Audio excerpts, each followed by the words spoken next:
Guys Khan sir के channel पर बहुत टाइम बाद वीडियो आई है। हाँ। और congratulation to Khan sir 10 million subscribers के लिए। फाइन हो गए। हाँ, और वीडियो का जो टाइटल है वो है आर्टिकल 370 अच्छा। Large troops deployment in Jammu and Kashmir, nuclear weapons of India and Pakistan. और जो थंबनेल उसमें लिखा है कश्मीर में क्यों भेजे गए 20,000 अतिरिक्त सैनिक, क्या कश्मीर से जम्मू को अलग कर दिया जाएगा, कश्मीर से जम्मू को अलग कर दिया जाएगा। मतलब देखते हैं खान सर ने क्या बताया, क्या कुछ है इस वीडियो में इन्फॉर्मेशन। और उस वीडियो का लिंक डिस्क्रिप्शन में। हमारा गेमिंग चैनल है, ये रात के 10:15 बजे लाइव स्ट्रीमिंग करते हो, तो प्लीज सब्सक्राइब कर लेना। 1 2 3 जय हिंद। देखिए कश्मीर में अभी एक्स्ट्रा 200 जो कंपनीज को वहां तैनात किया गया है, इससे एक अटकलें निकल के आ रही हैं कि कश्मीर को फिर से तोड़कर जम्मू को अलग कर दिया जाएगा। आखिर इसके पीछे क्या है, इसको हम लोग समझते हैं। देखिए ये बात हकीकत है कि भारत सरकार अभी 200 एक्स्ट्रा कंपनियों को, जो हमारे फोर्सेज हैं, इनको भेजा गया है। एक कंपनी में अमूमन 100 जवान रहते हैं, 100 होते हैं, तो 200 कंपनियों को भेजा गया है वहां पर। तो 200 कंपनी मतलब मोटा मोटी आप समझिए यहाँ पे 20,000 एक्स्ट्रा जवान को भेजा गया। ऐसे ही घटना 2019 में हुआ था जब 370 हटाना था। उस समय 400 अलग कंपनियों को तैनात किया गया था। तो इसमें 100 का गुणा कर दीजिए, 40,000 हो जाएगा। अलग करा उस समय 40,000 फोर्स तैनात थे और कश्मीर इस तरह टाइप का हो गया।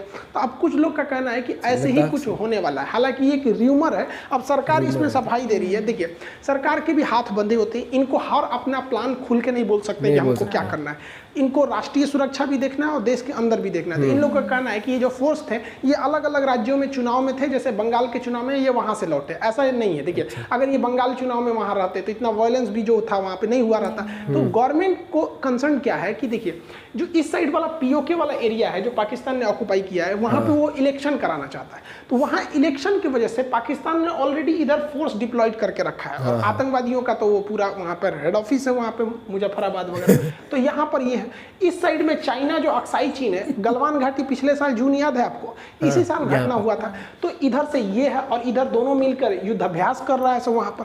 तो यहाँ पर जो हमारे फौजी हैं इनका मनोबल न टूटे बल्कि मनोबल और बढ़े, इसलिए एक्स्ट्रा फौज को भेजा गया। अब ये लोग खुल के थोड़े बोलेंगे कि भैया हम उनका मनोबल बढ़ाने के लिए, इनके पास अपनी एक लिमिटेशन होती है, एक प्रोटोकॉल्स के तहत ये लोग बंधे होते हैं। अब चाइना को काउंटर करने के लिए देखिए यहाँ पे जो वेस्टर्न डेडिकेटेड फ्रेट कॉरिडोर बनाया गया है, जो यहाँ से जाते हैं, ये केवल मालगाड़ियों के लिए जो ट्रेन बनाई गई है, उस ट्रेन पर कंप्लीटली मिलिट्री ट्रेन को चलाकर पूरी तरह से ट्रायल किया गया। अब ये पूरी ट्रेन चाइना के स्वागत के लिए यहाँ पर देख रहे हैं, ये सारा जो सामान है वहाँ उनकी आरती उतारने के लिए जितने सामान जा रहे हैं मिलिट्री के, यहाँ से भेजे गए हैं, ताकि दिखाया जा रहा है कि भैया हमारी ट्रांसपोर्टेशन उधर बहुत बेहतरीन ढंग से हम वहाँ आराम से पहुँच सकते हैं। एक्चुअली चाइना ने क्या किया, अभी एक तो अमेरिका का जो B-52 बॉम्बर है उसका कॉपी करके उसने एक S-20 बॉम्बर बना दिया यहाँ पर। और ये काफी खतरनाक है, स्टील्थ बॉम्बर है, जल्दी रडार में आएगा नहीं। और इसका रेंज 600 किलोमीटर है। और जो हम लोग लेटेस्ट S-400 मिसाइल खरीद के ला रहे हैं तो उसका रेंज 400 किलोमीटर है।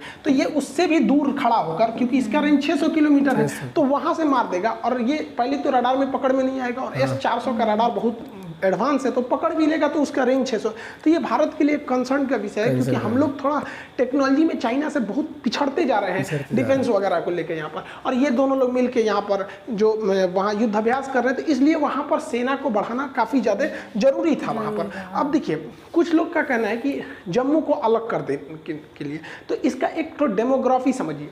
ये वाला बेसिकली जो एरिया है, ये रेड वाला जो कर दिए, ये एरिया आता है कश्मीर का, और नीचे का ये एरिया आता है जम्मू, और ये बेसिकली लद्दाख था। तो इतना बड़ा लद्दाख वगैरह को दोबारा इसे रिकंस्ट्रक्ट करके बनाया गया था।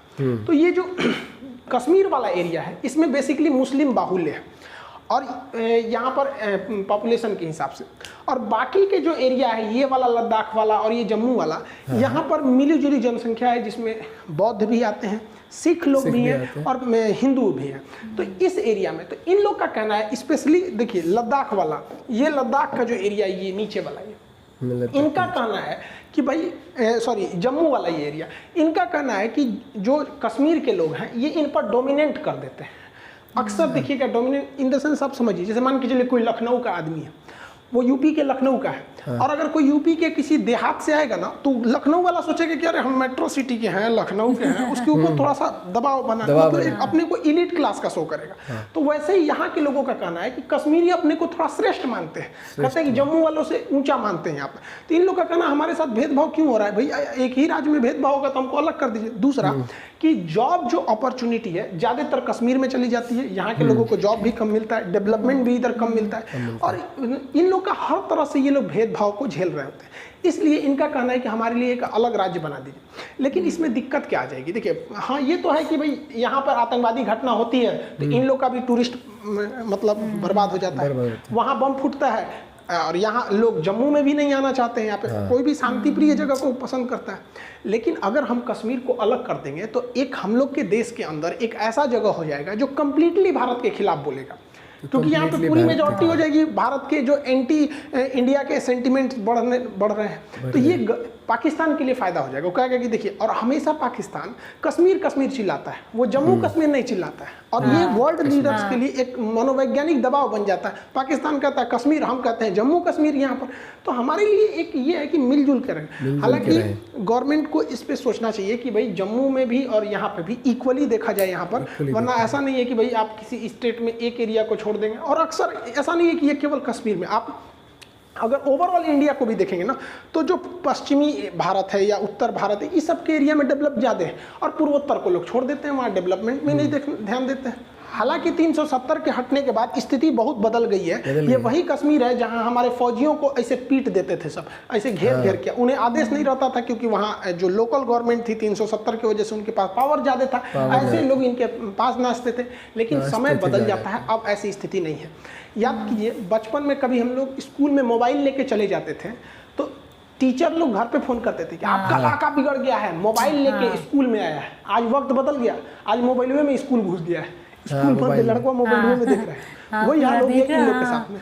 और इसके अलावे भी अभी हर चीज़ें स्थिति सुधर रही है। कश्मीर जो है, यहाँ के जो नेता थे अलगाववादी नेता, इन लोगों को भी समझ में आ गया कि अब बहुत देर हो चुकी है, अब भारत भाभी पड़ जाएगा। तो अब ये लोग धीरे धीरे इन लोग को भी समझ में आ रहा है कि भैया मिलजुल के ही रहने में फायदा है। और गवर्नमेंट जो है वो दूर तक को सोचते हुए, जैसे चिनाब ब्रिज हो गया, इंफ्रास्ट्रक्चर को, रेलवे कनेक्टिविटी। एक्चुअली कश्मीर के साथ एक ये भी तो समस्या है, थोड़ा कनेक्टिविटी इतना खराब है, वहाँ पे मौसम खराब हो जाता है, ये वो, जिस वजह से वहाँ पे टूरिस्ट भी नहीं पहुंच पाते टाइम से, बिजनेस भी नहीं हो पाता, या पुलिस फोर्स वगैरह या आर्मी को डिप्लॉय करने में भी ज़्यादा टाइम लग जाता है। और हम लोग को क्या करना चाहिए, देखिए गवर्नमेंट को करना चाहिए कि भाई कश्मीर को कैसे भी अपने अंडर में लाया जाए। लेकिन जो पब्लिक होती है, देश के नागरिक, हम लोग का मेन कंसर्न होना चाहिए कि हम कश्मीरियों को अपनी ओर खींचे। दो चीज़ें होना चाहिए। देखिए, हमारा भी पाकिस्तान हावी क्यों हुआ, पाकिस्तान कश्मीर को नहीं खींच पाया है, लेकिन कश्मीरियों को अपनी ओर थोड़ा सा लुभा लिया है। तो गवर्नमेंट को क्या सोचना चाहिए कि भाई पूरा फुल कंसर्न, क्योंकि गवर्नमेंट के पास पूरा मशीनरी है, पैसा है, एडमिनिस्ट्रेशन है, तो आप हर चीज़ लगाओ कि कश्मीर को किस तरह से अपने अंडर लाया जाए, चाहे वो आर्मी ले जाना हो, आतंकवाद को काउंटर करना हो, इस सब से। और हम लोगों को देश के अंदर जो लोग हैं उन्हें एक सद्भाव के तौर पर कश्मीरियों को दिल जीतना चाहिए। अगर आप यकीन मानिए, अगर कश्मीरी हमारे साथ आ गए ना तो फिर पाकिस्तान का दाल ही नहीं गिरेगा। इसके लिए बहुत सारा हो सकता है कि जैसे हर स्टेट एक मतलब कोऑर्डिनेशन बना के रखे कश्मीर के साथ, जैसे कैसे एक कॉमनवेल्थ गेम होता है और सारे कंट्री ओलंपिक होता है, उस तरह से एक इंडिया के इंटरनल भी बहुत बढ़िया प्रोग्राम किया जाए, उसमें मेन कंसर्न रखा जाए कि नहीं कश्मीर के लोग भी भाग ले, और इस तरह मतलब उनको आपस में जोड़ के रखा जाए। हर महीने कभी मान के चलिए गुजरात कश्मीर का हो रहा है तो वहाँ के स्टूडेंट वहाँ जाएँ, वहाँ के स्टूडेंट यहाँ आए, आपस में डिबेट करें। इससे धीरे धीरे घुल मिल जाएंगे। और एक लंबा 15-20 साल का प्लान लेके चलना पड़ेगा। ऐसा नहीं है कि कश्मीर आप सोचेंगे कि नहीं ये 2 साल में नॉर्मल हो जाएगा, नहीं, इसके लिए एक लंबा प्रोग्राम लेना पड़ेगा। और हमेशा याद रखना चाहिए कि अगर कश्मीरी हमारे साथ आ गए ना तो फिर कश्मीर को कोई नहीं छीन सकता, डिस्टर्बेंस ही खत्म हो जाएगा। और कुछ स्टेटमेंट भी जो थोड़ा नेता होता लोग दे देते हैं, इससे लॉन्ग टाइम बहुत घाटा हो जाता है। क्योंकि देखिए, अगर कुछ लोग होते हैं जिनमें एजुकेशन ज़्यादा नहीं है ना, तो किसी भी बात को पकड़ के वो लाइफ टाइम के लिए बुरा मान जाते हैं। तो स्टेटमेंट को भी हमें कश्मीर के बारे में थोड़ा सोच समझ के देखना चाहिए कि जब 370 हटा था तो बहुत सारे उल्टा सीधा मजाक किए जा रहे थे, इस सबसे थोड़ा सा सेंटिमेंट भड़कता है और इसी का फ़ायदा उठा लेता है पाकिस्तान। कहता है कि देखो तुम्हारे बारे में इंडिया के लोग क्या सोचते हैं। भैया हमारा जैसे बाकी राज्य है वैसे वो भी है, धीरे धीरे अब पटरी पर वो भी आ रहा है। इन लोग का अलगे रोना रोना है। ये कह रहे हैं कि भारत ने 370 हटा कर इलीगल कर दिया, तुम्हारा अधिकार ही नहीं है। सोच रहे तो तुम्हारा अधिकार है यहाँ पर। अरे बलूचिस्तान पे हेलीकॉप्टर से गोली चलवाते हैं लोग, तो ये ठीक है। वहाँ के अहमदिया मुसलमानों को दिन दहाड़े मरवा दो, सही है भाई। हमारे कश्मीर को छोड़िए, हमने तो 370 हटा दिया, आपको टेलर दिखा दिए, ये सब आने वाला है। आप इसको बताइए, ये बलूचिस्तान मत निकल जाए आपके साथ, बड़ी खतरनाक स्थिति होने वाला है। इनको ये लोग हमेशा उल्टा सीधा धमकी देता है। परमाणु बम है हमारे पास, मार देंगे, तबाह कर देंगे, रेडी है, मार के चल जाएंगे। अरे भाई साहब, इन लोग को समझ में नहीं आता है परमाणु बम मारना खिलवाड़ बात है। यहाँ से पूरा आधार कार्ड में एगो नाम सुधरवाने में 15 दिन लग जाता है। ऐसे कहता है परमाणु बम तुरंत मार देंगे। अरे भाई आपको बताया भी है सब कि नहीं, आपकी आर्मी वाले सब, कि परमाणु बम जो होता है इस तरह से एक जगह नहीं रखा रहता है, इसको कई पार्ट में रखा जाता है। कुछ टुकड़ा वहाँ है, कुछ यहाँ, पता चला एक जगह रखा, उसमें कुछ इधर उधर हुआ, वही उड़ गया। ऐसे थोड़ी रखा जाता है, उसको आपस में जोड़ ओड़ के रेडी टू वार करने के लिए 3-4 दिन ऐसे लग जाते। ऐसे धमकी देता, कहता हमारे पास भारत से ज्यादा परमाणु बम। भाई साहब एक दूसरे को समझाइयो, ठीक है। हमारा ना पाकिस्तान के पास भारत से ज्यादा परमाणु बम है, 8-10 ठो ज्यादा। उसके पास 165 है और भारत के पास 156, तो भारत के पास कम है। लेकिन इस आंकड़े में मत जाइए, परमाणु बम जो है वो कई टुकड़ों में है, वो रेडी नहीं है लड़ने के लिए। पाकिस्तान के केवल 18 ऐसे, मतलब अब जो सूचनाएं लीक होती हैं उन्हीं से पता चलता है कि 18 ऐसे परमाणु बम है जो रेडी टू फाइट है, मतलब वो रेडी है लड़ने के लिए।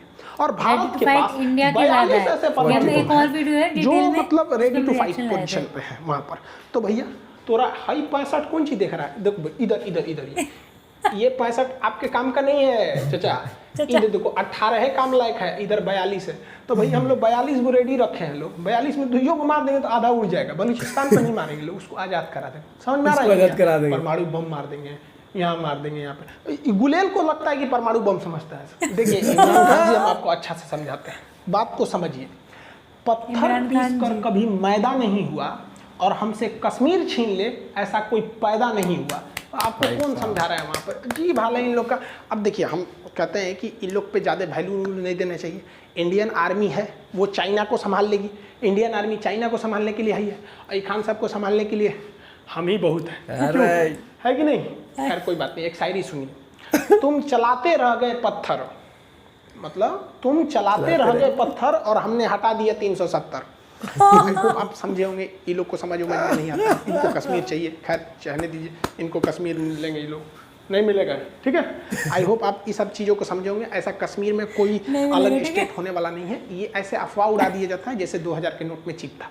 अगर गवर्नमेंट को अलग ही करना था जम्मू को तो उसी वक्त अलग कर देती। हाँ थोड़ी सी जम्मू में सुधार की जरूरत है। उन लोग को भी इक्वल राइट्स मिलने चाहिए, क्योंकि सबको भाई बराबर है एटलीस्ट अब तो है। लेकिन धीरे धीरे भी वो चीज़ें हो रही हैं।